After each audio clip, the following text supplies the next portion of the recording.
तुम्हारी जय तुम्हारी विश्वविद्यालय इलाहाबाद।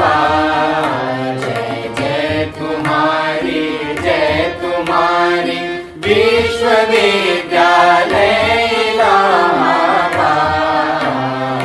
ज्ञान उद्गम ज्ञान संगम ज्ञान के इतिहास। ज्ञान उद्गम ज्ञान संगम ज्ञान के इतिहास।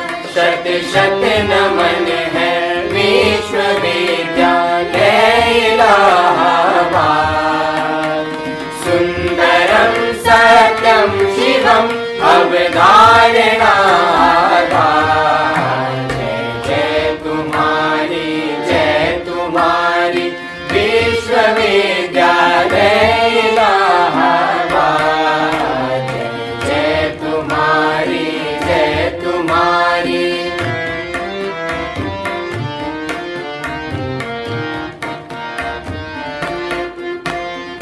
ज्ञान और विज्ञान का वर्धन तुम्हारा कर। साहित्य और संगीत की सेवा तुम्हारा धर्म। सबके लिए सब दिन तुम्हारा खुला शिक्षा द्वार। कर दिया तुमने सभी को योग्यता अनुसार। जय जय तुम्हारी सच्चिदानंद रूपाय विश्वोत्पत्त्यादि हेतवे तापत्रय विनाशाय श्री कृष्णाय वयं नमः। जन्माद्यस्य यतोऽन्वयादितरतश्चार्थेष्वभिज्ञः सुराट्। तेने ब्रह्महृदायादिकवये मुह्यन्ति यत्सूरयः। तेजो वारिमृदां यथा विनिमयो यत्र त्रिसर्गो मृषा। धाम्ना स्वेन सदा निरस्तकुहकं सत्यं परं धीमहि।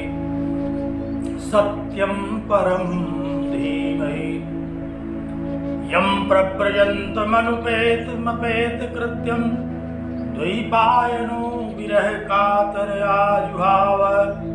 पुत्रेति तन्मयतया तरवोऽभिनेदुः तं सर्वभूतहृदयं मुनिमानतोऽस्मि। तं सर्वभूतहृदयं मुनिमानतोऽस्मि।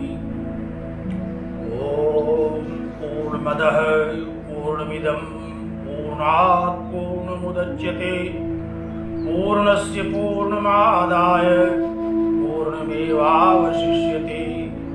ॐ शान्तिः शान्तिः शान्तिः। ईशावास्यमिदं सर्वं यत्किञ्चित् जगत्यां जगत्। तेन त्यक्तेन भुञ्जीथा मा गृधः कस्य स्विद्धनम्।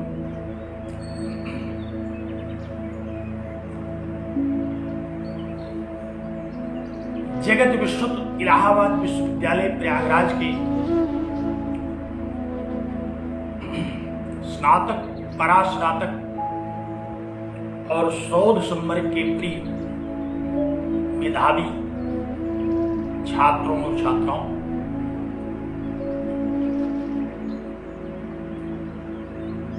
सम्मानित शिक्षकों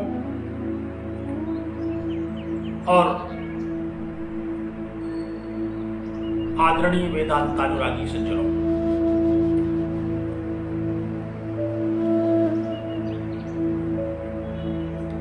ईशावास्योपनिषद पर चर्चा करने के लिए हम लोग आज पुनः एकत्र हैं। ईशावास्योपनिषद के प्रथम मंत्र पर चर्चा कल भी हमने की थी और उसी मंत्र पर आज भी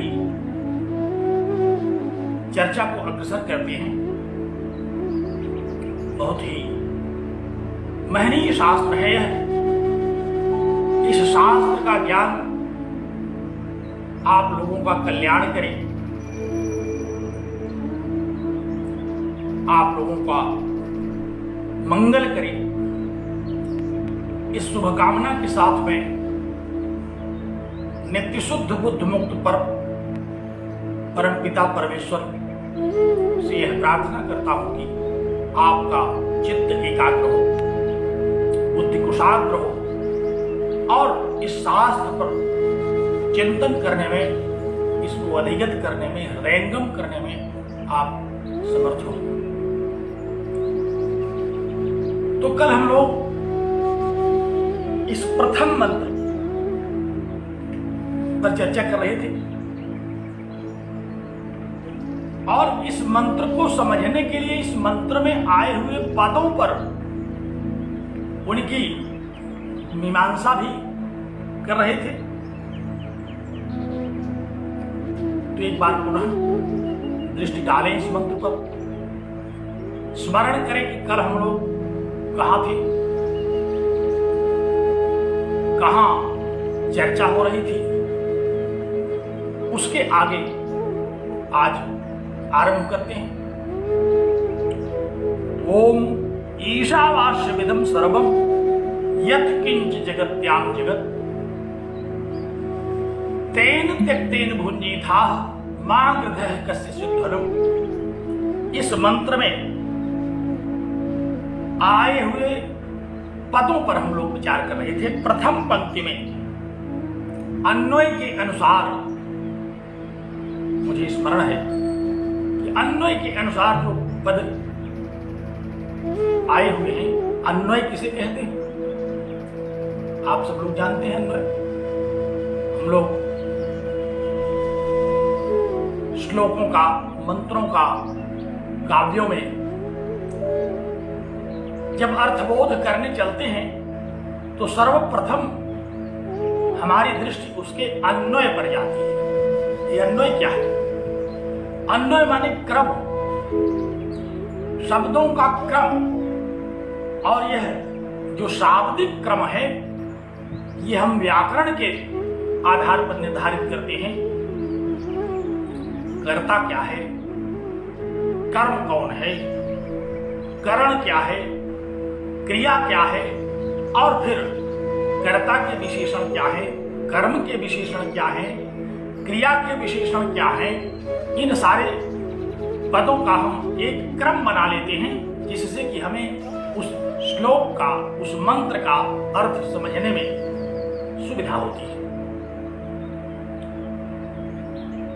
हम लोग इस शास्त्र का एक क्रमबद्ध विवेचन करने की मुद्रा में रहते हैं, क्योंकि हमारे सामने जो बैठे हुए लोग हैं बड़े प्रबुद्ध हैं।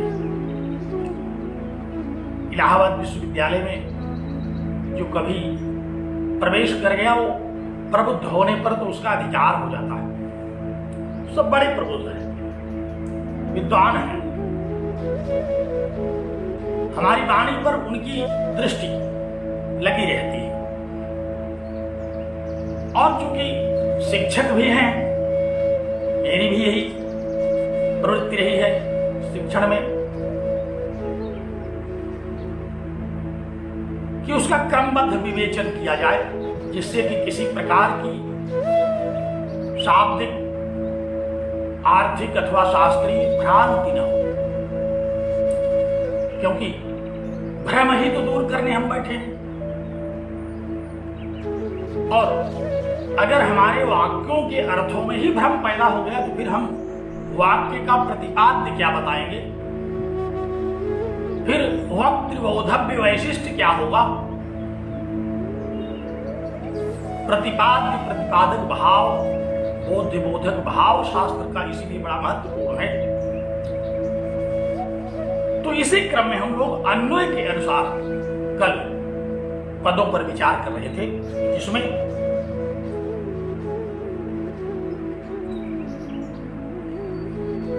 दो पदों पर हम लोगों ने विचार कर लिया था।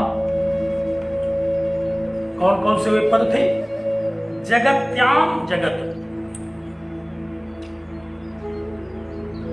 जगत्याम यत् किंच जगत, इस पृथ्वी पर जो भी जगत है, अब हम उसको पुनरावृत्ति नहीं करेंगे, जो भी जगत है, क्या मतलब, यत् किंच। अब अगर कोई पूछे कि भाई क्या है जगत, जरा स्पष्ट बताइए, तो जगत के विषय में स्पष्ट बता पाना तो मुझे नहीं लगता कि बड़े बड़े भूगोल वेदता ही बता पाए, तो हम क्या बताएंगे।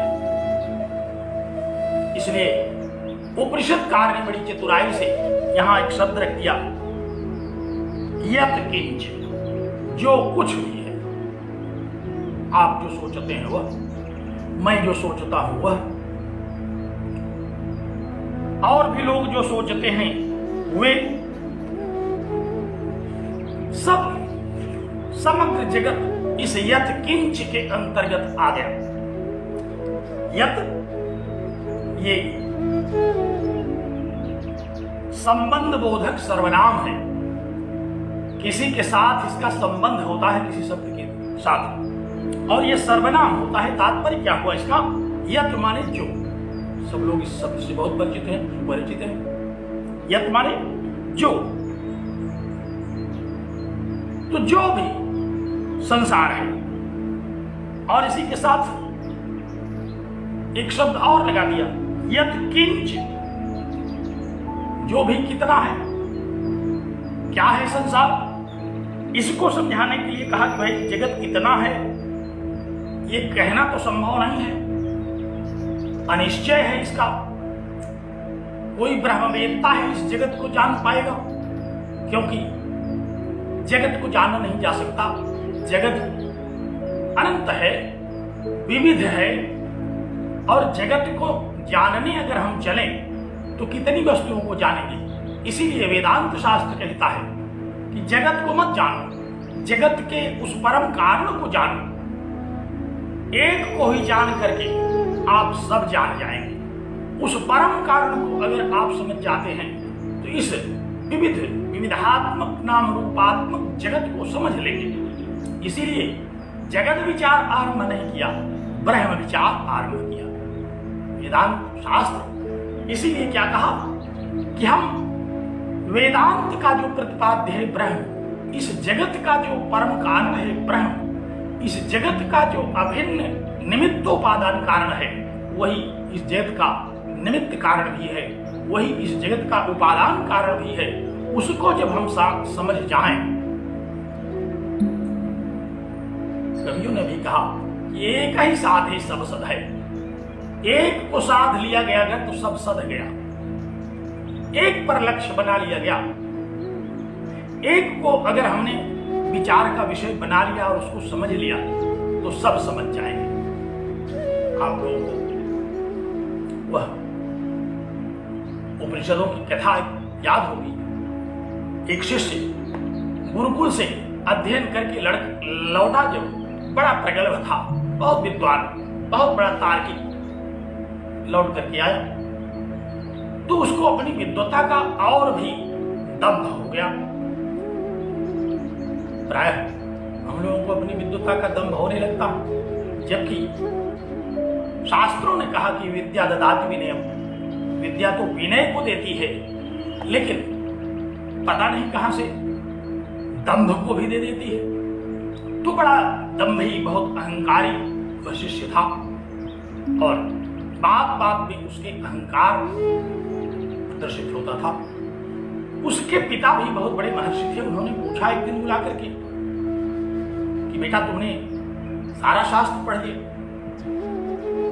उसने कहा और क्या? उन्होंने कहा तो क्या तुमने वह शास्त्र पढ़ा जिस शास्त्र को पढ़ करके सब कुछ अवगत हो जाता है, जिसको जानने से सब कुछ ज्ञान उठता है, जिसके ज्ञान से समग्र अवगत हो जाता है? क्या तुमने उसको भी पढ़ लिया? बड़ा दुखी हो गया। कहा नहीं, उसको तो मैंने नहीं पढ़ा। लगता है कि हमारे गुरु जी को भी पता नहीं था। और गुरु जी ने जब बताया भी रहा होगा तो अपने दम्भ के कारण कहाँ सुनते हैं लोग। इसीलिए हम लोग पहले चित्त को एकाग्र करने के लिए मंगलाचरण करते हैं, शांति पाठ करते हैं। तो अगर चित्त एकाग्र हो गया तो ठीक है, शांति मन में आ गई तो ठीक है, तब तो सब सुनाई पड़ेगा। नहीं तो बीच बीच से स्खलित हो जाएगा, विषय हट जाएगा, शब्द शिथिल पड़ जाएंगे।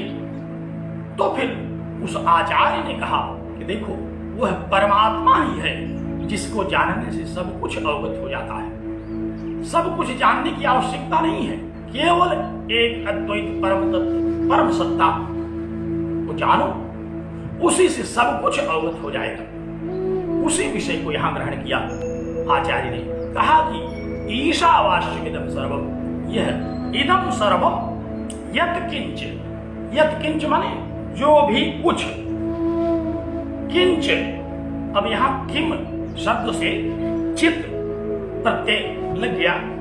किंच, चित, चन, चिदपि, श्रित, ये कुछ ऐसे अव्यय हैं, ये निपात हैं वैदिक वाङ्मय में, जो प्राय हम लोगों को निरुक्त में मिले थे। इनके अपने अर्थ होते हैं। कहीं कहीं लोग बता देते हैं कि इनके अपने अर्थ नहीं है, लेकिन इनका अपना सर्वत्र अर्थ होता है। तो कहा कि किंच, कितना है ये तो नहीं बताया जा सकता। अनिश्चय के अर्थ को प्रकट करने के लिए किम के साथ यहाँ चित शब्द आ गया। कहा कि किंच, आप जितना समझते होंगे, मैं जितना समझता हूं, अब उसको शाब्दिक रूप से कहने में, उसका वर्णन करने में समय नष्ट करने से कोई फायदा नहीं है। आप ये समझ लीजिए कि यत् किंचित जगत्याम जगत, इस जगत में, इस पृथ्वी पर, इस ब्रह्मांड में जो कुछ भी जगत है, जो कुछ भी जड़ जंगम है, जगत माने जो जड़ जंगम, जो उत्पत्ति स्थिति और विनाश को प्राप्त होता रहे, जो पुनः पुनः उत्पन्न हो और बारंबार जिसका विनाश हो, उसको जगत कहते हैं। तो कहा कि यत् किंच जगत्याम जगत, इस संसार में जो कुछ भी, इस पृथ्वी पर, इस लोक में जो कुछ भी उत्पत्ति विनाशशाली यह संसार है, इदम सर्वम, यह सब, इदम से भली बात परिचित है, और सर्वम का तो कहना ही क्या है, अब इसके आगे तो कुछ बचा ही नहीं। सर्वम कह दिया, सब कुछ। ये सर्वनाम है, असली सर्वनामों के नेता है। सर्वादीन सर्वनामान, सबसे पहले इनका नाम आता है। अब ये जब आ गए तो कुछ जगत का बचने नहीं पाया। कहा कि सर्वम इदम सर्वम, यह सब ईशावास्य, परमात्मा से व्याप्त है, ईश्वर से व्याप्त है। पहली पंक्ति के मंत्र में आए हुए पहली पंक्ति के अर्थों, शब्दों पर हम लोगों ने एक सामान्य विचार कर लिया। अब हम लोग इसका तात्पर्य भी समझें। और सच पूछिए तो इस मंत्र में आए हुए जितने प्रमुख शब्द हैं, जिन पर देर तक चर्चा हो सकती थी, उसमें से अब यही एक बचा है, ईशावास्यम। बड़ा महत्वपूर्ण पद है। अब इस पर हम लोग थोड़ी चर्चा कर लें कि ईशावास्यम क्या है, क्योंकि इसी नाम से ये उपनिषद बन गया। इतना महनीय शब्द आया कि प्रथम मंत्र में आए हुए इस पद के द्वारा इस उपनिषद का नामकरण हो गया। तो कहा कि ईशावास्यम इदम सर्वम यत् किंच जगत्याम जगत, इस संसार में, इस जगत में जो कुछ भी हमें अवलोकन होता है, जो कुछ भी अवगत होता है संसार के विषय में, जगत के विषय में, जितना जो भी कुछ कोई समझ सकता है, सातों द्वीप, सभी द्वीप। ये नहीं है कि संसार हमारा केवल हमारा देश है, बल्कि संसार में ये समग्र देश है, समग्र द्वीप है। सप्त द्वीप, नवखंड में जो 14 भुवन कहे जाते हैं पुराणों में, जिसको और बड़े विस्तार से जानना हो थोड़ा पुराण पढ़े, क्योंकि पुराणों में सर्गश्च सर्गश्च वंशो मनंतराणि च, वहाँ बड़े विस्तार से इसकी चर्चा हुई। हम लोग कभी पुराण की चर्चा जब करेंगे तो उस पर विचार करेंगे। तो कहा कि सर्वम, सब कुछ, ईशावास्यम, ईशा वास्यम परमात्मा के द्वारा आच्छादित है। प्रायः पुस्तकों में बड़ा दुरूह शब्दार्थ किया गया। आच्छादित माने, अब कौन समझे? आच्छादित माने आप सब लोग जानते तो हैं, बता ना पाएंगे। ये आच्छादित माने क्या? आच्छादित ने एकदम उसी से व्याप्त है, छा गया है। जैसे किसी कार्यक्रम में कोई व्यक्ति अपने वैशिष्ट के कारण इतना प्रमुख हो जाता है कि उसके अलावा बाकी सब गौड़ हो जाते हैं, और लोग कहते हैं कि आज तो आप छा गए। तो छा जाने का मतलब क्या? सबके ऊपर वो आच्छादित हो गए, सबके ऊपर उन्होंने सबको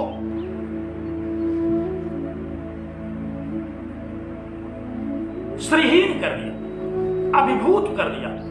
जैसे सूर्य के प्रकाश से सारे तारागण अभिभूत हो जाते हैं, सूर्य के प्रकाश के सामने सारे प्रकाशक जितने भी और हैं वे सब अभिभूत हो जाते हैं। उसी प्रकार कहा कि ईशावास्यम इदम सर्वम जगत्याम यत् जगत यत्किंच जगत, जो भी कुछ ये जगत है। एक सूचना दे रहे हैं उपनिषदकार, कहते हैं कि वह परमात्मा से व्याप्त है। ईशा आवास्यम, ईशा माने ईश्वर के द्वारा, हम इस पर चर्चा कर रहे थे। ईश माने शासन करने वाला, शासक। ये हलंत शब्द भी है और अजंत भी है। ईशः रूप भी बनता है इसका, और ईश हलंत भी बनेगा।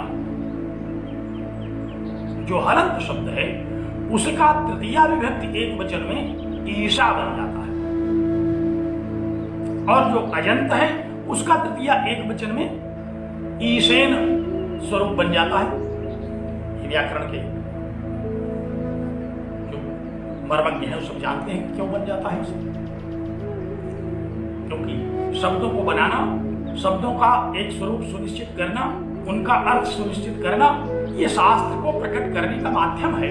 जब तक शब्दों का अपना निहितार्थ निश्चित नहीं होगा तब तक हम उनके द्वारा जो हमारा अभीष्ट मंतव्य है, जो अभीष्ट अर्थ हमें आपको अवगत कराना है, जिस अभीष्ट अर्थ को हम अपने से आपके पास तक संप्रेषित करना चाहते हैं, हम जो समझ रहे हैं उसी को आपको भी समझाना चाहते हैं, तो शब्दों के यथार्थ स्वरूप का, शब्दों के यथार्थ चयन का ये निर्णय करना पड़ता है। तो कहा कि ईशा वास्यम, दो तरह से हम लोग इसमें विग्रह कर सकते हैं। एक तो ईशा आवास्यम, आप उपसर्ग पूर्वक वस धातु से हम इसको बनाएं तो आवास से बन जाएगा आवास्यम, और आ उपसर्ग न लगाएं तो वास्यम बन जाएगा। तो चाहे हम कहें ईशा वास्यम, चाहे कहें कि ईश धन आवास्यम, दोनों तरह से ईशावास्यम शब्द हमको प्रतीत होगा। तो कहा कि ईशावास्यम, यहां ईश शब्द माने ईशन करना, शासन करना। ईश ऐश्वर्य, जो ऐश्वर्यशाली वह परमात्मा है, जो इस संसार में जो कुछ भी है सब पर शासन करता है। कैसे शासन करता है? सब में विद्यमान है, सब में वह चैतन्य स्वरूप से, सूक्ष्म स्वरूप से सब में विद्यमान है। अंतःकरण में वह रहता है, सबको अंतर्यामी के रूप में वह संयमित करने वाला है, सबको शासित करता है। आपकी इच्छा हुई क्या करना है, उसने अनुशासित किया। अगर अच्छा काम है तो हाँ हाँ करो, और अगर बुरा काम है तो नहीं, इसको करना ठीक नहीं। वो चैतन्य स्वरूप में सबको अनुशासित करता है, सब पर उसका शासन है। भगवान शंकराचार्य ने अपने भाष्य में इसी अर्थ को लिया, कहा कि ईशा ईष्टे इति, ईशिता परमेश्वर परमात्मा सर्वस्य, वह जो परमात्मा है वो ईशिता है, वो शासक है। वो इस जगत का शासक है, सब में है, सबको अनुशासित करता है और उससे ये आच्छादित है। और ईशेन आवास्यम जब हम कहते हैं तो उसका भी तात्पर्य कि वह यहां रहता है, आवास है उसका, यहां वो बना हुआ है। उपसर्ग पूर्वक वस धातु से घय प्रत्यय करके आवास शब्द बनता है, तो आवास में क्या करते हैं हम लोग, रहते हैं। तो उसके लिए भी ये आवास है, रहने योग्य है, अर्थात इस संसार को उसने अपने रहने योग्य बना रखा है। सब में वह है, सबको अनुशासित करता है, सबको शासित करता है, सबको नियंत्रित करता है, अंतर्यामी है।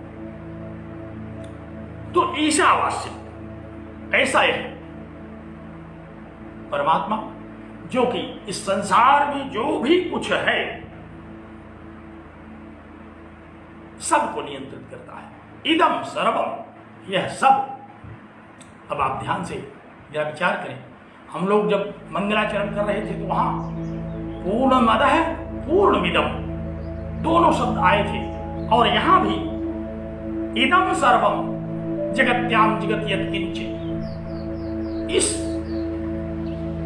समग्र जगत में जो कुछ भी है वह उससे व्याप्त है। तो उसकी जो पूर्णता है वो जहां व्याप्त होगा वहां भी उसकी वही पूर्णता व्याप्त होगी। तो शास्त्रकारों ने, नृत्यकारों ने, अनुवादकों ने, व्याख्याकारों ने इसका क्या अर्थ किया? इसका अर्थ यह किया कि परमात्मा इस जगत में व्याप्त है, परमात्मा इस जगत के कण कण में है। तो किस रूप में है कण कण में? भगवान शंकराचार्य के अनुसार हम लोग चूंकि इसका अर्थ कर रहे हैं, भगवान शंकराचार्य ने कहा कि उससे आवास्य है। आवास्य शब्द भी यहाँ एक भैया करने ने तो लिख दिया है कि ये आवसितम के अर्थ में आवास्यम शब्द है, बहुलम छंदसी। यहाँ अक्ता प्रत्यय ऋणत प्रत्यय के अर्थ में आकर के आवसितम के अर्थ में आवास्यम बन गया है। तो ईशावास्यम उस परमात्मा के द्वारा ये आवसित है, अर्थात परमात्मा यहाँ व्याप्त है, परमात्मा यहाँ रहता। दिखाई तो नहीं पड़ा? सारा संसार परमात्मा का आवास है, तो हम लोग कहाँ रहते हैं? अपने अपने आवासों में तो हम लोग रहते हैं, उसका आवास कहाँ है? देखते तो हैं हम लोग, उसका भी बहुत सारा आवास बना हुआ है। सवेरे सवेरे उठ करके स्नान करके लोग चले जाते हैं परमात्मा के आवास पर। उनके लिए भी यह सूचना है कि परमात्मा का आवास वही नहीं है, मंदिर ही नहीं है कि आप केवल मंदिर में चले जाइए तो परमात्मा का वो आवास है। वहां आप बड़ी विनम्रता से परमात्मा का भजन कर लिए, परमात्मा की प्रार्थना कर ली, उसके बाद वहां से अकड़ के निकले कि अब तो हम परमात्मा का सारा जो ऐश्वर्य है उसको प्राप्त कर लिए, अब हमारे सामने कौन? नहीं, कहा इदम सर्वम, यह सब एक एक कण उससे आच्छादित है। आच्छादित शब्द का तात्पर्य थोड़ा हमें और समझना पड़ेगा कि ये आच्छादित है क्या, क्योंकि यही अगर हम समझ लें तो इस मंत्र का जो गूढ़ रहस्य है, इस मंत्र का जो मूल प्रतिपाद्य है, उसको हम अवगत कर जाएंगे। तो क्या तात्पर्य है इसका? ईशावास्यम का परमात्मा के द्वारा ये व्याप्त है, परमात्मा के द्वारा ये आच्छादित किया गया है। तो क्या स्वरूप है आच्छादित किए जाने का? भगवान शंकराचार्य ने कहा कि परमात्मा ही इस जगत का परम कारण है। वेदांत शास्त्र के जो छात्र हैं और सभी यहाँ वेदांत सार को पढ़ी चुके हैं, सब जानते हैं कि वही परमात्मा इस जगत का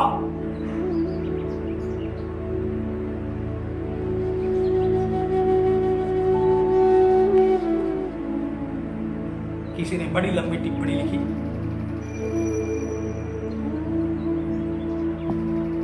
आइए पहले हम लोग मंत्र समझ लें, फिर व्यक्तिगत भ्रम का निवारण करेंगे। पहले जो समष्टि रूप में भ्रम है उसका निवारण कर लें, फिर व्यष्टि रूप में जो भ्रम है उस पर भी हम लोग चर्चा कर लेंगे।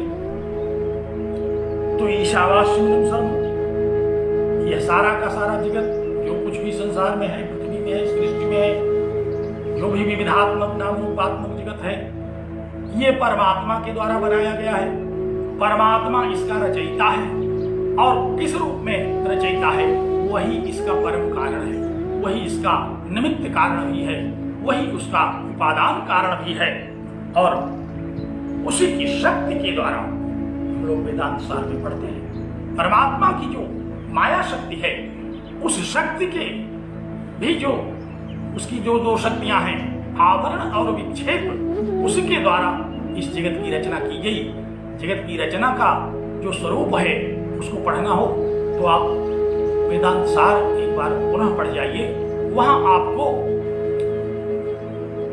याद आ जाएगा कि जगत की रचना, पंचीकरण इत्यादि का जो सिद्धांत है उसके अनुसार किस प्रकार वेदांत को अभीष्ट है, हम लोग वहां से उसको पढ़ते हैं। तो यहां से तात्पर्य क्या, यहाँ वह परमात्मा ही इस जगत का परम कारण है। कैसे परम कारण है, इसको थोड़ा सा हमें उदाहरण के द्वारा समझना होगा। मूलतः ये जगत परमात्मा है, नाम रूप इसके भिन्न भिन्न है। जैसे हम लोग देखते हैं दीपावली के समय बाजारों में सामान खरीदने जाते हैं तो वहां चीनी से बनी हुई कुछ मिठाइयां मिलती हैं, जिसमें हाथी, घोड़े, मनुष्य, नाना प्रकार के आकार प्रकार दिखाई पड़ते हैं। हम लोग उस दुकानदार से कहते हैं ये हाथी, ये घोड़ा, इतना, ये कबूतर, इतना, ये मुर्गा, ये सब दे दो। लेकिन वस्तुतः क्या वो सब है जो जो नाम उनका दिया जा रहा है? नहीं, वस्तुतः वह सब चीनी ही है। तो चीनी से वे सारे नाम आच्छादित कर लिए गए हैं, अर्थात चीनी सब में व्याप्त है, नाम उनके अलग अलग हैं, रूप उनके अलग अलग है। उसी तरह से यह जो परमात्मा है वही अपने आप को इस संसार के रूप में प्रकट कर देता है। नाम रूप के द्वारा हम इसको विविध रूप में समझते हैं, क्योंकि परमात्मा का ज्ञान नहीं हुआ, हमें उसी का ज्ञान कराने के लिए कहा गया कि चित्त को शांत करिए और ठीक से समझिए, ईशावास्यमिदं सर्वम, ये सब कुछ तो परमात्मा है। ये जो कुछ बाजार में हम लोगों ने खरीदा, हाथी, घोड़ा, मुर्गा, मुर्गी, ये सब वो सब नहीं है, बल्कि वस्तुतः ये क्या है? वस्तुतः ये इनमें जो परम सत्य है वह है चीनी। सबको खाइए, सबका स्वाद मीठा ही हुआ। अथवा जैसे स्वर्णाभूषण है, जितने भी आभूषण हैं,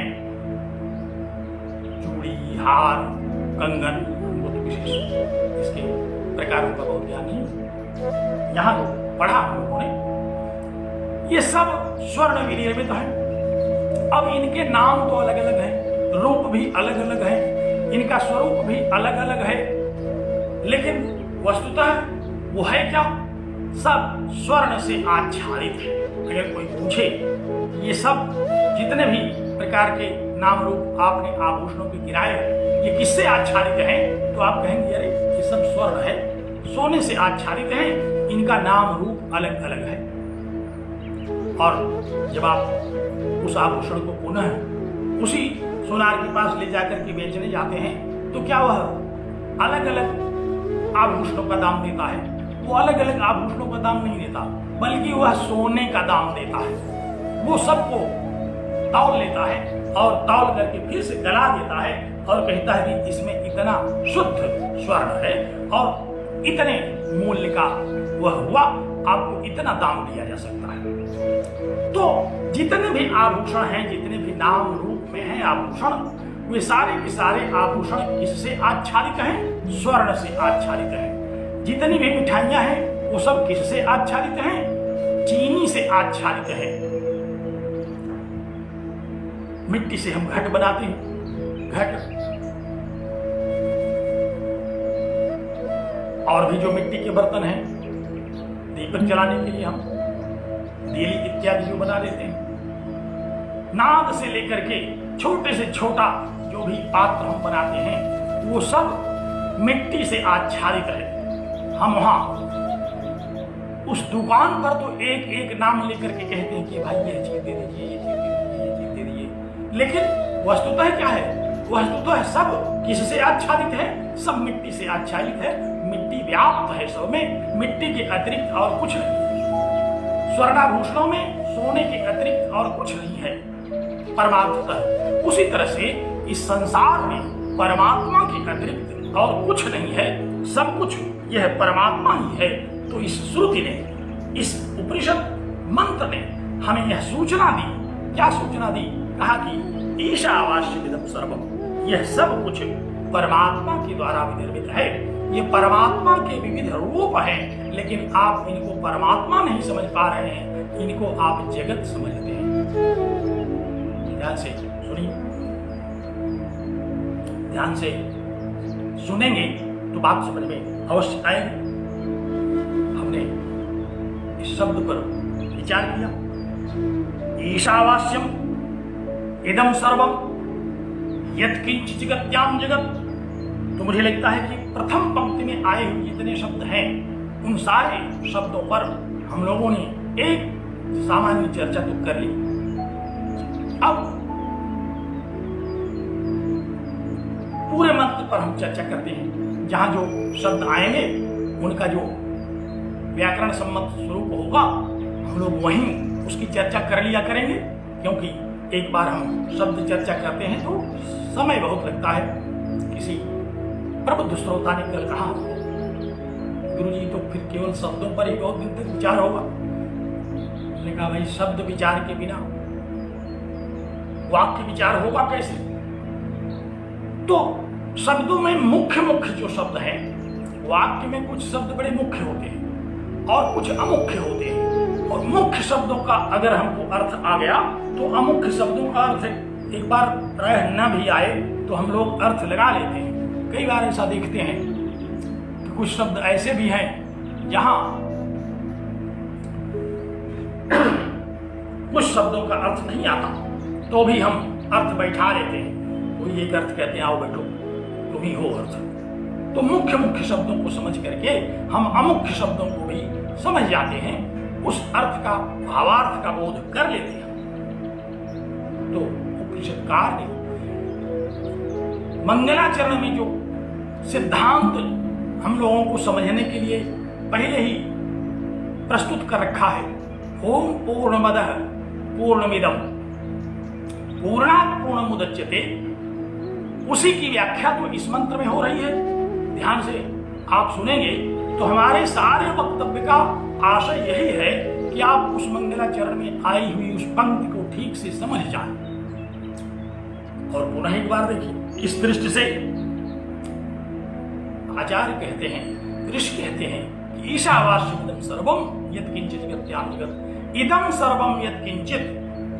अब इदं शब्द वहां आ गया, वहां जो आया था कि पूर्णमिदं, तो इदं शब्द का क्या अर्थ है? कहा इदं यत्किंचित् जगत्याम जगत्, इदं का इतना अर्थ है।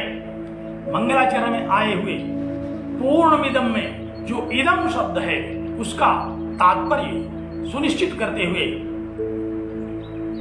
उपनिषदकार ने क्या बताया? कहा कि इदं शब्द का व्यापक स्वरूप समझ लीजिए। इदं शब्द का व्यापक स्वरूप क्या है?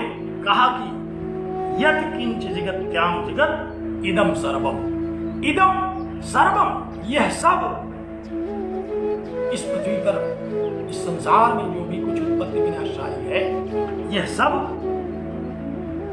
यही इदम है। इदम का तात्पर्य समझाया आचार्य ने। सर्वप्रथम इस मंत्र ने हमको ईशावास्य मिदम सर्वम यत्किंच जगत्याम जगत, तो इदम कह करके पहले तो हमको यह समझा दिया कि मंगलाचरण में आया हुआ जो हमारा प्रमेय है, जो हमारा मुख्य उद्देश्य है, जिसको हमें समझना है, वह इदम शब्द किस रूप में समझा जाए? कहा कि वह इदम शब्द इस रूप में, यत् किंच जगत्याम जगत तत्सर्वम इदम।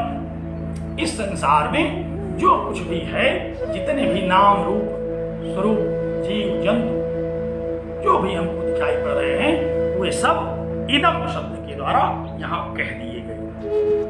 और इसका रहस्य भी बता दिया गया कि जगत्याम यत् किंच जगत इदम सर्वम ईशा आवास्यम, परमात्मा के द्वारा यह व्याप्त है। अनुवाद आपको समझ में आ गया होगा। प्रथम पंक्ति का अनुवाद हम लोगों की समझ में आ गया, और अगर अनुवाद समझ में आ गया तो चिंतन करने का विषय मिल गया। अब हम इस पर चिंतन करते रहेंगे। अभी अनेक मंत्रों के द्वारा इसी मंत्र पर चिंतन उपनिषदकार ही प्रस्तुत करेंगे, तो हम लोग वहां इसको पढ़ेंगे। अब एक जो जिज्ञासा मन में उठी, वो क्या जिज्ञासा उठी? भाई उपनिषदकार की इस बात को अगर हम लोग स्वीकार कर लें, यह सब यत्किंच जगत्याम जगत इदम सर्वम ईशावास्यम, कहा कि यह सब कुछ परमात्मा से व्याप्त है, तो आखिर हमको इसका ज्ञान क्यों नहीं होता? हमको इसकी प्रतीति क्यों नहीं होती? हमको तो इसकी विविधता की प्रतीति होती है। हमको तो यहाँ विविध प्रकार के लोग दिखाई पड़ रहे हैं, विविध प्रकार के जीव जंतु दिखाई पड़ रहे हैं, संसार का वैविध्य दिखाई पड़ रहा है। हमें वह परमात्मा दिखाई क्यों नहीं पड़ता? ये जिज्ञासा मन में होती है। और हम लोगों ने कल भी इस विषय पर चर्चा किया था कि चित्त जब शांत हो जाएगा तो हमें जिज्ञासा होगी, विचार उठेगा, और वह विचार इस जगत के कारण के विषय में उठेगा। क्योंकि जगत तो हम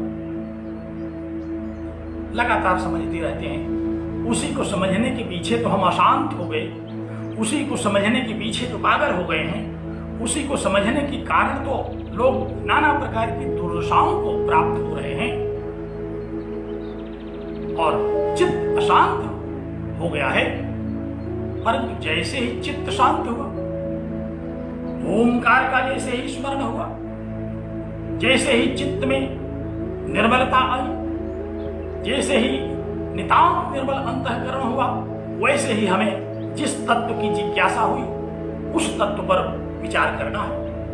और कल भी मैंने इस पर स्पष्ट किया था, यहाँ जिज्ञासा कोई छोटी मोटी जिज्ञासा नहीं है, ये बड़ी जिज्ञासा है। वेदांत सूत्रकार ने इस पर बड़ा व्यापक व्याख्यान किया। अनेक भाष्यकारों ने जिज्ञासा शब्द की बड़ी व्याख्या की, बड़े भाष्य लिखे उस पर, लेकिन उसका निश्चितार्थ यही है कि जिज्ञासा माने विचार, जिज्ञासा माने मीमांसा। अब यहां हम उस जिज्ञासा की मीमांसा करते हैं जिसकी जिज्ञासा उठी, और ये जिज्ञासा तब तक चलेगी जब तक हमारे जिज्ञास की शांति न हो जाए, जब तक हमें जिज्ञास का ज्ञान न हो जाए। जिसकी जिज्ञासा हुई है, जब तक हम उसको अवगत न कर लें, जब तक हम उसको अनुभूत न कर लें, जब तक हमें वह प्रतीत न होने लगे, तब तक होगी वो जिज्ञासा। तो अगर कोई यह शंका करे कि आखिर हमको ऐसा प्रतीत क्यों नहीं हो रहा है, यह सारा का सारा जगत उसी तरह से उस परमात्मा के द्वारा व्याप्त है, उसी तरह से उसके द्वारा आच्छादित किया गया है, जैसे स्वर्ण के द्वारा सारे विविध नाम रूपधारी आभूषण आच्छादित किए गए हैं, जैसे मिट्टी के द्वारा विविध पात्रों का, विविध नामधारी पात्रों को आच्छादित किया गया है, जैसे चीनी के द्वारा विविध मिठाइयों को आच्छादित किया गया है। उसी तरह से यदि उसी परमात्मा के द्वारा इस जगत के विविध नाम रूप को आच्छादित किया गया है, तो आखिर हमको प्रतीत क्यों नहीं होता? यही जिज्ञासा है, यही जिज्ञासा है, यही विचार है, इसी पर चिंतन करना है। इसमें उठने वाली जो भी भ्रांतियां हैं, जो भी अज्ञान है, उसी पर हमें यहाँ चर्चा करनी है, और उसी को अवगत कराने के लिए उपनिषदकार ने इस महनीय मंत्र की रचना की। उन्होंने सर्वप्रथम इदम शब्द का अर्थ बताया कि इदम माने यह नाम रूपात्मक विविधात्मक उत्पत्ति विनाशकारी जगत, और ये इसका परम कारण क्या है? कहा कि इसका परम कारण परमात्मा है। परमात्मा ही इससे, परमात्मा से ही यह उत्पन्न होता है, परमात्मा से ही यह, परमात्मा में ही ये रहता है, और अंततः उसी में विलीन हो जाता है। अब जो हमारी जिज्ञासा है कि आखिर हमको प्रतीत क्यों नहीं होती, इस जिज्ञासा का मूल कारण क्या है? यही एक ऐसी प्रतीति है जो हमको नहीं हो रही है। संसार की और वस्तुओं की प्रतीति हमको खूब होती है। संसार के जितने भी पदार्थ हैं सब के बारे में हमें पढ़ाया जाता है, प्रयोगशालाओं में प्रयोग किया जाता है, हमें उसके विविध अंग प्रत्यंग दिखाए जाते हैं। लेकिन यहाँ यह एक ऐसा तत्व है जिसको दिखाया नहीं जा सकता, जिसको प्रदर्शित नहीं किया जा सकता, जो केवल जिज्ञासा से जिज्ञासु की समझ में आएगी। आप ही इसके जिज्ञासु हैं, आपके लिए यही जिज्ञास्य है और आप ही इसको अवगत करेंगे। तो जब से जिज्ञासा हुई और जब तक ये अवगत न हो जाए तब तक चलने वाली ये जिज्ञासा है। इतनी जल्दी क्यों अधीर हो रहे हैं कि हमको प्रतीत क्यों नहीं हो जाती? जो देख रहे हैं आप उसकी तो प्रतीति संपूर्ण रूप से हो ही नहीं रही है। तो जिसको आप देख ही नहीं सकते, जो अवांग मनस गोचर है, जो सर्वथा परोक्ष है, अतः शब्द के द्वारा जिस पूर्णता का कथन किया गया उसको आप कैसे समझेंगे? तो उसी को समझाने के लिए ये मंत्र आया। कहा कि सबसे पहले तो आप जो देख रहे हैं उसी को समझ लीजिए, और उसी को समझाने के लिए इतना लंबा वाक्य इस मंत्र में स्थान घेर लिया। यत्किंच जगत्याम जगत इदम सर्वम, जो कुछ इस संसार में दिखाई पड़ता है वही इदम शब्द का वाच्य है। इदम शब्द उसी का वाचक है। तो पहले तो जिस परमात्मा से ये बना, जो परमात्मा इसका परम कारण है, जिस परमात्मा में यह प्रतीत हो रहा है, और इसी को समझाने के लिए वहां कहा था पूर्णात् पूर्णमुदच्यते, पूर्ण में ही पूर्ण आभासित हो रहा है। यहाँ उदच्यते का मतलब ये नहीं निकलता है। ध्यान रखिएगा, भगवान शंकराचार्य इसमें बड़े सावधान हैं। उन्होंने ये नहीं कहा कि निर्गच्छति निकलता है, प्रयाति चला जा रहा है, संसार निकल करके चला जा रहा है, नहीं, कहीं चला नहीं जा रहा है, बल्कि यह उसी में हमें आभासित हो रहा है, हमें उसी में अवगत हो रहा है। उदच्यते माने उभर करके आ गया। जैसे कोई चित्र उभर करके आ जाए, ढेर सारे ऐसे चित्र हम लोग प्रायः देखते हैं, उसमें लोग बुझाते हैं, जरा देखिए इसमें क्या क्या दिखाई पड़ रहा है। तो हम लोग यथार्थ रूप में तो नहीं समझ पाते, उसमें कहीं भेड़िया, कहीं हिरण, कहीं मनुष्य, कहीं स्त्री, कहीं पुरुष, कहीं बच्चे दिखाई पड़ते रहते हैं। उसी प्रकार यह जो अधः है, वह जो परमात्मा है, वो हमें परोक्ष होने के कारण यथार्थ रूप से प्रत्यक्ष तो हो नहीं पा रहा है। अब उसी में यह सब उदच्यते, ये सब उभर करके सामने आ जा रहे हैं। ये जो कुछ उभर करके सामने आया वह सब कुछ जगत है। इस बात का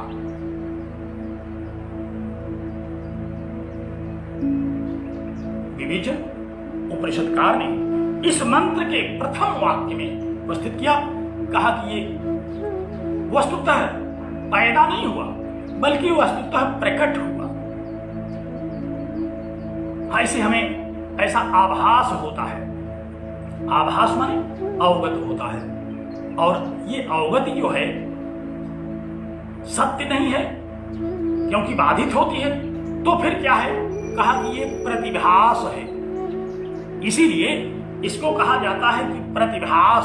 और इसी बात को समझाने के लिए मैंने प्रथम व्याख्यान में भी आपका ध्यान आकृष्ट किया था कि 3 प्रकार की सत्ताओं का हम लोग दर्शन करते हैं यहाँ, जिसमें 2 सत्ता तो ऐसी है जिसको सब जानते हैं, प्रातिभाषिक और व्यावहारिक। प्रातिभाषिक सत्ता, प्रतिभास माने उल्टा आभास हो रहा है, जो वस्तु जैसी नहीं है वैसी दिखाई पड़ना ही प्रतिभास है। जैसे रज्जु सर्प नहीं है, कदापि रज्जु को सर्प नहीं बनाया जा सकता। चाहे जितने जीव विज्ञानी एकत्र हो जाएं, अगर उनसे कह दिया जाए कि आप किसी रज्जु को सर्प बना दीजिए, 100-200 वर्ष अगर वो प्रयास करें तो भी सर्प नहीं बना सकते। लेकिन हमको हमारे अज्ञान की उस शक्ति के द्वारा वहां उस रज्जु में सर्प दिखाई पड़ता है। हम सर्प प्रतिभास करते हैं, और सर्प के कारण जो जो कुछ अनुभूतियां हमें होती हैं, डरना, बेहोश हो जाना, भाग खड़े होना, भागते समय गिर पड़ना, मुंह हाथ टूट जाना, और यहाँ तक कि कई बार तो मर भी जाते हैं लोग। तो यह सब प्रतिभास के कारण हुआ, ये प्रातिभासिक सत्ता है। लेकिन जैसे ही प्रकाश हुआ, जैसे ही किसी ने टार्च से रोशनी डाली और उसको दिखाई पड़ा कि अरे यहाँ तो रज्जु है, रस्सी है, आवाज लगाया कि अरे भाई कहाँ भाग रहे हो, ये रस्सी है। अब अगर वो व्यक्ति लौट करके आ गया और देख लिया अपनी आंखों से कि ये रस्सी है और उसको भी इस बात में भरोसा हो गया कि ये ठीक कह रहा है, यही रस्सी है, तो उसका प्रातिभासिक ज्ञान दूर हो गया। लेकिन अगर वो भाग गया कि नहीं नहीं वहां साफ था, मैं नहीं आऊंगा, तो उसका प्रातिभासिक ज्ञान बद्धमूल है। और अगर वो लौट के आ भी गया और उसको प्रकाश दिखाने वाला दिखा रहा है देखो यहाँ साफ नहीं था, तो मानेगा नहीं, कहेगा ना ना ना यहाँ था। उसका प्रातिभासिक ज्ञान बलवान है और वो कहता है कि नहीं नहीं इसी में साफ था, अरे मैंने देखा, फड़ निकाल करके खड़ा था, कुछ हिला रहा था, जीभ लपलपा रहा था, उसको वे सारे दृश्य दिखाई पड़ सकते हैं उस प्रतिभास में जो कि वहां नहीं है। वस्तुतः जिस कमरे में सांप घुस नहीं सकता, जो कमरा इतना बंद है कि उसमें सांप का प्रवेश ही नहीं संभव है, और उसको खोलने पर बत्ती जलाने के पहले अगर वहां पड़ी हुई रस्सी किसी को प्रतिभासित हो गई सर्प की तरह, तो वह भाग खड़ा होगा। वह वहां खड़ा होकर के इतनी मीमांसा करने के लिए तत्पर नहीं होगा कि उसको यथार्थ ज्ञान हो जाए। लेकिन प्रतिभास का यथार्थ ज्ञान हो जाता है। जैसे ही प्रकाश हो, जैसे ही किसी जानकार के द्वारा बता दिया जाए कि अरे भाई मैंने ही वहां वो रस्सी रखी थी, वैसे ही उसका प्रतिभास, जो प्रातिभासिक ज्ञान है, जो विरुद्ध प्रतीति है, वो दूर हो जाती है। और दूसरी सत्ता जिस पर मैंने आपका ध्यान आकर्षित किया था, पुनः निवेदन करूं कि वह है व्यावहारिक सत्ता। संसार में भी बहुत सारी वस्तुएं हैं जिनको हम लोग जानते हैं, जिनको नहीं जानते कोई बता देता है तो उनको भी जान जाते हैं, और उनकी जानकारी हमारी एक अस्थायी रूप में पड़ी रहती है। ये व्यावहारिक है। सब लोग उस वस्तु के साथ एक प्रकार का व्यवहार कर रहे हैं। सारे लोग रज्जु के साथ जो रज्जु की आवश्यकता है उसकी पूर्ति कर रहे हैं। सर्प के साथ जो उनकी आवश्यकता है, मान लीजिए मदारी है तो सर्प का उपयोग कर रहे हैं, अगर डरते हैं तो भाग खड़े हो रहे हैं। जिस वस्तु का जो भी प्रयोग है, उपयोग है, वो व्यावहारिक जगत में वह सब कर रहे हैं। घट खरीदने कोई गया तो घट खरीद के लौटा, क्योंकि व्यावहारिक रूप से उसने घट खरीदा। वो वहां मिट्टी का मोल भाव नहीं किया, उसने ये नहीं कहा कि ये मिट्टी मुझे दे दो, उसने व्यावहारिक रूप से उस घट को खरीदा और व्यावहारिक रूप से उस घट को ला करके उसके साथ व्यवहार कर रहा है। अपने घर में उस घट में पानी भर रहा है, उस घट से पानी पी रहा है। व्यावहारिक जगत की व्यावहारिक वस्तुओं से व्यावहारिक जो हमारी गतिविधियां हैं वो सब चल रही हैं और अनादिकाल से चल रही हैं। यत् किंचित जगत, जो भी कुछ जगत है, जो भी कुछ संसार है, वो इसी व्यावहारिक रूप का है। तो दो ऐसे रूप हैं इस संसार में, दो ऐसी सत्ताएं हैं जिन सत्ताओं को हम लोग भली भांति जानते हैं, जिन सत्ताओं पर हमको बिल्कुल भरोसा है।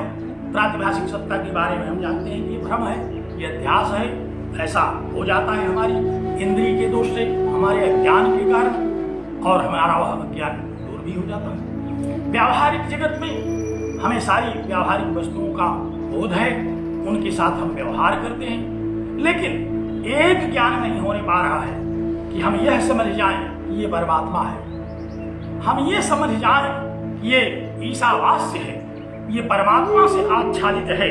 हम इस बात को नहीं समझ पा रहे हैं, और यही बात समझना है। ओम पूर्णमदः, वही पूर्ण है, वह परमात्मा ही पूर्ण है, जो हमारे लिए परोक्ष बना हुआ है, जो हमारी इंद्रियों का विषय नहीं बन पा रहा है, जिसको हम देख नहीं पा रहे हैं, समझ नहीं पा रहे हैं। संसार की विविध गतिविधियों में अशांत रहने के कारण चित्त हमारा एकाग्र नहीं हो पा रहा है। हम अपने एकाग्र चित्त के अभाव में हम उस पर विचार नहीं कर पा रहे हैं, और जैसे ही चित्त एकाग्र हुआ, जैसे ही हम चित्त की एकाग्र भूमि में पहुंचे, मूढ़ चित्त विक्षिप्त से आगे बढ़े, चित्त की एकाग्र भूमि में पहुंचे, तो हमको बोध होना शुरू हो गया, हमको जिज्ञासा होने लगी, हम जिज्ञासु हो गए और हम उस परमात्मा के विषय में विचार करने के लिए इस मंत्र पर आ गए और इस पर हमने विचार आरंभ कर दिया। शाब्दिक रूप से ही, सैद्धांतिक रूप से ही पहले हम विचार आरंभ करते हैं और पहले हमको यह विचार मिला कि ईशावास्यमिदं सर्वम्। लेकिन इस व्यावहारिक ज्ञान का, जो जगत का व्यावहारिक ज्ञान है, उसका पारमार्थिक ज्ञान कैसे होगा, पारमार्थिक ज्ञान कब होगा और पारमार्थिक ज्ञान होने के बाद की क्या अनुभूति होगी, ये साधना का विषय है, ये विचार का विषय है, ये निरंतर चिंतन का विषय है। ये तो आज 10-5 मिनट में और ले लूँ आप लोगों का, क्योंकि विषय आनंददायी है, विषय गूढ़ भी होता है, इसलिए कई बार ऐसा लगता है कि हम उसी को बार बार कहते हैं, लेकिन हम उसको बार बार नहीं कहते। हम उसको इतनी बार कहते हैं कि जब तक आप समझ न जाए।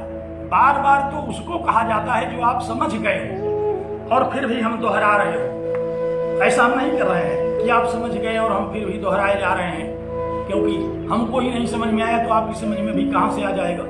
इसलिए मैं बार बार नहीं कहता, मैं तब तक कहता हूं जब तक कि समझने के लिए हम लोग पर्याप्त तथ्य पा न जाए, जब तक हमारी समझ के लिए बहुत सारी वस्तुओं का ज्ञान, बहुत विषयों का ज्ञान न हो जाए, इसलिए हम उसको बार बार कहा करते हैं।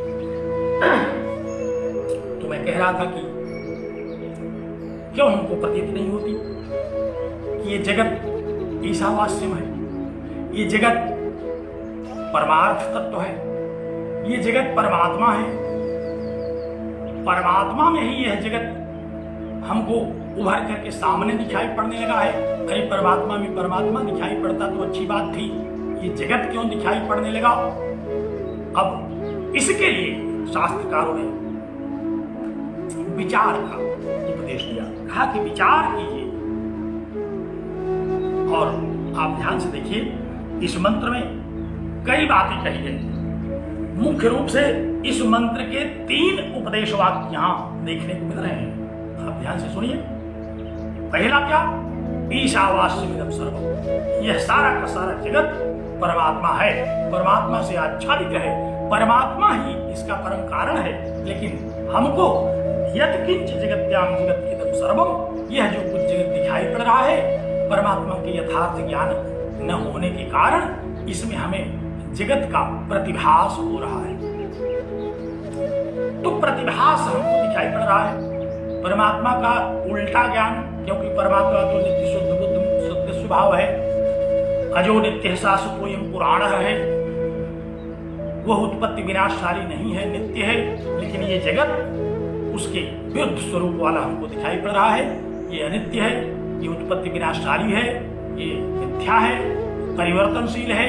जबकि परमात्मा में हम लोग शास्त्रों में पढ़ते हैं कूटस्थ नित्य है, उसमें किसी प्रकार का कोई परिवर्तन नहीं होता। और ये जगत उसी का प्रतिभास है, जैसे रज्जु का प्रतिभास है सर्प, उस प्रकार से। तो आचार्य ने कहा कि इस पर अब आपको श्रद्धा पूर्वक, विश्वास पूर्वक वेदांतों में दी गई जो बातें हैं उस पर विचार करना होगा। तब आपकी ये जिज्ञासा शांत होगी, तब आपकी ये जो व्यावहारिक सत्ता है, ये जो प्रतिभास रूप में प्रतिभासित हो रही है, आभासित हो रही है, उद्भासित हो रही है, उदच्यते का जो स्वरूप आपके सामने है, ये सब समाहित हो जाएगा। कब? जब आप उस परमात्मा के यथार्थ स्वरूप को समझ पाएंगे, जब आप उस परमात्मा के यथार्थ स्वरूप को चिंतन कर पाएंगे, और जब उस परमात्मा के यथार्थ स्वरूप का आपको अपरोक्ष हो जाएगा। ध्यान रखिए, ये परोक्ष विषय है, हम लोग इसको देख नहीं पा रहे हैं। परोक्ष माने जो दिखाई न पड़े। आप लोग जानते हैं एक सूत्र ही है परोक्षलिट। परोक्ष माने जिसको हम न देख पाए, जो हमारी दृष्टि के बाहर हो। उस कमरे में जैसे कोई वस्तु रखी है, परोक्ष है। जो घटना हमारे सामने कभी नहीं हुई, वो सारी घटनाएं परोक्ष हैं। तो जगत तो हमको प्रत्यक्ष हो रहा है, लेकिन परमात्मा ये परोक्ष है, ये हमको दिख नहीं रहा और दिखेगा भी नहीं, क्योंकि शास्त्र कह रहा है कि ये वांग मनस गोचर है, ये जैसे संसार दिख रहा है उस प्रकार ये नहीं दिखेगा। संसार का प्रत्यक्ष हो रहा है, इसका प्रत्यक्ष नहीं होगा। फिर क्या होगा? फिर विचार करने से क्या फायदा? कहा कि इसका अपरोक्ष होगा, इसका आपको अपरोक्ष होगा। परोक्ष माने जो हमारी इंद्रियों के बाहर है। अक्षाम परम इति परोक्षम, जो इंद्रियों से पर है उसको परोक्ष कहते हैं। ध्यान से सुनिए, परोक्ष किसे कहते हैं? जो इंद्रियों से पर है। अक्ष माने अक्षम इंद्रिय। हमारे कोशकार ने कहा अक्ष माने इंद्रियां, सारी इंद्रियां हमारी जो ज्ञान इंद्रियां हैं, कर्मेंद्रियां हैं, उनको हम अक्ष भी कहते हैं। एक शब्द इसी से मिलता जुलता है जो हमको भ्रम में डाल दिया करता है, अक्षी। अक्ष माने आंख और अक्ष माने सारी इंद्रियां। तो ये परोक्ष है, स्पर्श से दूर है, असत्य स्पर्श व्यम है। कृष्ण ने इसको एक वाक्य में कह दिया। तो ये परोक्ष है, अक्षराम परम। आचार्यों ने कहा कि तब तो पराक्ष शब्द बनना चाहिए, फिर परोक्ष कैसे बन गया? कहा कि बनना चाहिए जो चाहिए, लेकिन अब महर्षि पाणिनि ने जो प्रयोग कर दिया तो उन्होंने तो बना करके प्रयोग किया। परोक्ष शब्द अष्टाध्यायी में आया, परोक्ष बना हुआ है, हमारे लिए रेडीमेड है। हम अब उसमें जरा भी दिमाग खर्चा नहीं करेंगे, हम उसी को मान लेते हैं। और परोक्ष माने जो हमारी इंद्रियों से पर है, अर्थात जिस इंद्रियां जिसके साथ सन्निकर्ष न कर पाती हो उसी को कहते हैं परोक्ष। और ये आत्मा, ये परमात्मा, ये इंद्रियों से नहीं दिखाई पड़ेगा, क्योंकि इंद्रियों के कुछ विषय निर्धारित हैं। विषय विषयाणि इंद्रियाणि, भगवान शंकराचार्य ने कहा कि ये इंद्रियां विषयों को विषय बनाती हैं। जो हमारे आंख का विषय है, जो शब्द स्पर्श रूप रस और गंध है, ये विषय है, ये 5 विषय हैं और हम इनको विषय बनाते हैं। इनमें इंद्रियां हमारी जाती हैं, इंद्रियों को ये अपनी ओर आकृष्ट करते हैं। रूप नेत्रेंद्रिय को आकृष्ट करता है, ये विषय है। विषयणम अनुबध्नन्ति इति विषय है, जो विषय को बांध ले, जो चित्त वृत्ति को बांध ले, जो चैतन्य जीव को अपनी ओर आकृष्ट कर ले, उसको विषय कहते हैं। और हमारी इंद्रियां विषय को विषय बनाती हैं, बाह्य विषयों को विषय बनाती हैं। इसीलिए परमात्मा को ये विषय नहीं बना पाती, क्योंकि वो विषय ही है स्वतः। और विषय विषय कैसे होगा? विषय तो विषय ही रहेगा।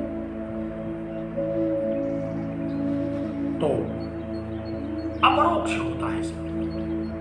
भगवान शंकराचार्य का एक ग्रंथ है अपरोक्षानुभूति, बड़ा दिव्य ग्रंथ है। इतने तर्कपूर्ण ढंग से उसमें भगवान शंकराचार्य ने विचार किया है कि कैसे पूर्ण मदह रूप का जो परोक्ष तत्व है वो कैसे अपरोक्ष होगा। अपरोक्षानुभूति ही एक ग्रंथ है भगवान शंकराचार्य का। कुछ दिनों तक इलाहाबाद विश्वविद्यालय में BA तृतीय वर्ष में ये चला, और संयोग से जब से चलना शुरू हुआ और जब तक चला, इसका अध्ययन करने के लिए मुझे अवसर मिला, तो इसको पढ़ा गया। आप लोग भी इस ग्रंथ को कहीं मिले तो पढ़िए, मिल जाएगा पुस्तकों की दुकानों पर, क्योंकि पहले चला करता था तो पुस्तकें तो होंगी ही। अपरोक्षानुभूति, ये अपरोक्ष है क्या? अपरोक्ष माने जो परोक्ष न हो। तो संसार को कुछ प्रत्यक्ष होता है, बाकी सब परोक्ष है। दुनिया के सारे देश हमारे लिए यहाँ से परोक्ष है, हम उनका ज्ञान प्रत्यक्षतः नहीं कर पा रहे हैं। इंद्रियों की जो सीमा है उस सीमा के बाहर हम नहीं देख पा रहे हैं, तो ये सब हमारे लिए परोक्ष है। फिर अपरोक्ष क्या है? कहा कि अपना जो ज्ञान हो रहा है, जो हमें अपनी अनुभूति हो रही है, ये अपरोक्ष है। हम लोग यहाँ बैठे हैं, हम लोग वेदांत चर्चा कर रहे हैं, इसको हमें कोई बता नहीं रहा है। हमें यह स्वतः स्फूर्त ज्ञान से, स्वतः प्रमाण से हमें इसका बोध हो रहा है। हम स्वयं चैतन्य स्वरूप हैं, हमको इस बात का बोध हो रहा है। हमें अपने चैतन्य स्वरूप का अपरोक्ष होता है। तो इस परमात्मा का ज्ञान कैसे होगा? कहा कि ये अपरोक्ष हो जाएगा आपको। अगर कोई लाख कहे कि हमको दिखा दीजिए, कोई भी श्रोत्री ब्रह्मनिष्ठ गुरु दिखा नहीं सकता, लेकिन आपको इस लायक बना सकता है कि आप अपरोक्ष कर सकें, आप स्वयं इसका अनुभव कर सकें। तो ऐसा यह परमात्मा है, ऐसा यह तत्व है, ऐसा यह ईश है, ऐसा यह परमेश्वर है जो इस जगत का परम कारण है। और वो हमको तभी अवगत होगा जब हम उस पर विचार करेंगे, तद विषय जितने भी भ्रम हैं उस भ्रम को दूर कर लेंगे, तब हमें उसका बोध होगा। जब सामान्य वस्तु में, रज्जु में हमें सर्प का भ्रम हो गया और जब तक हमने दूर नहीं कर लिया, तब तक जब वह भ्रम दूर नहीं हुआ तो अनादिकाल से चला आने वाला बद्धमूल्य है जो अतिशय सुदृढ़ भ्रम है जगत के व्यावहारिक बोध का, ये कैसे दूर होगा? इसके लिए तो हमें विचार करना होगा। और यह विचार, यही ब्रह्म विचार है, यही तत्व विचार है, यही परमात्म विचार है और ये परमार्थ तत्व का विचार है। इसी परमार्थ सत्ता का जब बोध हो जाएगा तो ये व्यावहारिक सत्ता हमें उसी प्रकार से निरस्त हो जाएगी जिस प्रकार से रज्जु में सर्प की सत्ता निरस्त हो जाती है, जिस प्रकार से हमें सीपी में रजत की सत्ता निरस्त हुई दिखाई पड़ती है, जिस प्रकार मरीचिका से हमें जल प्रवाह की सत्ता दिखाई पड़ती है निरस्त होती हुई, उसी प्रकार जब हमें व्यवहारिक ज्ञान होने पर तो प्रातिभाषिक सत्ता का निराश होता है, उसका निराकरण होता है, और पारमार्थिक सत्ता होने पर हमें व्यावहारिक ज्ञान का निराकरण होगा। इस निराकरण को करने के लिए उपनिषदकार ने इस महरी मंत्र को उपस्थित किया। निराकरण शब्द आया, बड़ा महत्वपूर्ण शब्द है निराकरण। कई बार हम बताते हैं निराकरण। निराकरण माने जो वस्तु मुख्य है उसको जानिए, उसके जानने में जो अमुख्य वस्तुएं हैं उन अमुख्य वस्तुओं का निराकरण कर दीजिए, उनको निकाल दीजिए, उनको दूर कर दीजिए।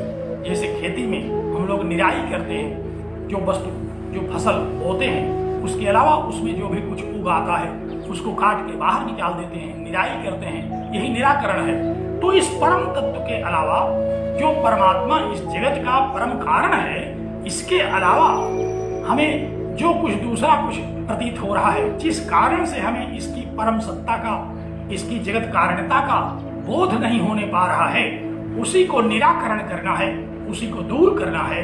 उन सभी जो कारण हैं उन कारणों को समझ लेना है।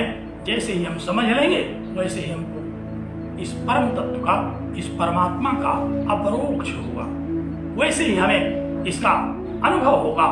आप आंख बंद करके इसका दर्शन करेंगे, क्योंकि आंख की कोई आवश्यकता नहीं। अपरोक्ष तो किसी को भी होता है। मंदिरों में हम जाते हैं वहां दर्शन करने, तो वहां भी देखिए उसी अपरोक्ष सत्ता का एक प्रभाव है। तो वहां भी हम मूर्त के सामने तो खड़े होते हैं, लेकिन अपनी आंख बंद कर लेते हैं और आंख बंद करके हम दर्शन करते हैं, क्योंकि हमें ज्ञान की अनुभूति ही दर्शन है।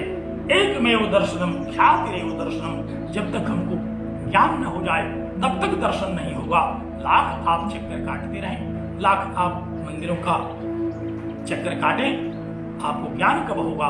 जब जो हमारा अज्ञान है, जो हमारी अविद्या है, जो यथार्थ ज्ञान में बाधा है, उस यथार्थ ज्ञान की बाधा जब हमारी दूर हो जाए, तभी हम उस तत्व को, उस परम तत्व को अपरोक्ष करेंगे, जिस परम तत्व की ओर इस मंत्र ने संकेत किया।